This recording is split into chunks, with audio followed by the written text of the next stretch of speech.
بسم اللہ الرحمن الرحیم۔ السلام علیکم ورحمۃ اللہ وبرکاتہ۔ پیارے دوستو، ایک شخص حضرت ابو دردہ رضی اللہ عنہ کی خدمت میں حاضر ہوا اور عرض کیا کہ آپ کا مکان جل گیا۔ فرمایا نہیں جلا۔ دوسری روایت میں ہے کہ پھر دوسرے شخص نے یہی اطلاع دی تو فرمایا نہیں جلا۔ پھر تیسرے آدمی نے یہی خبر دی، آپ نے فرمایا اللہ کی قسم نہیں جلا۔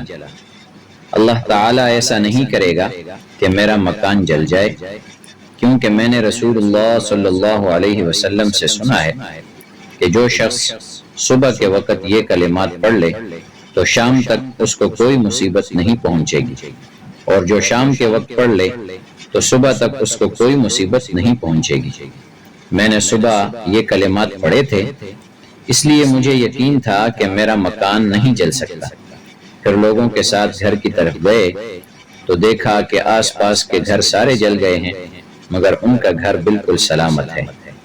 وہ کلمات یہ ہیں: اللہم انت ربی لا الہ الا انت علیک توکلت وانت رب العرش العظیم ما شاء اللہ کان وما لم یشأ لم یکن ولا حول ولا قوة الا باللہ العلی العظیم اعلم ان اللہ على كل شيء قدیر وان اللہ قد احاط بكل شيء علما اللہم انی اعوذ بک من شر نفسی ومن شر كل دابت انت آخذ بناصیتها ان ربی على صراط مستقیم۔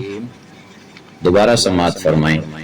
اللہم انت ربی لا الہ الا انت علیک توکلت وأنت رب العرش العظیم ما شاء اللہ کان وما لم یشأ لم یکن ولا حول ولا قوة الا باللہ العلی العظیم اعلم ان اللہ على كل شيء قدیر وان اللہ قد احاط بكل شيء علما اللہم انی اعوذ بک من شر نفسی ومن شر كل دابت انت آخذ بناصیتها ان ربی علی صراط مستقیم۔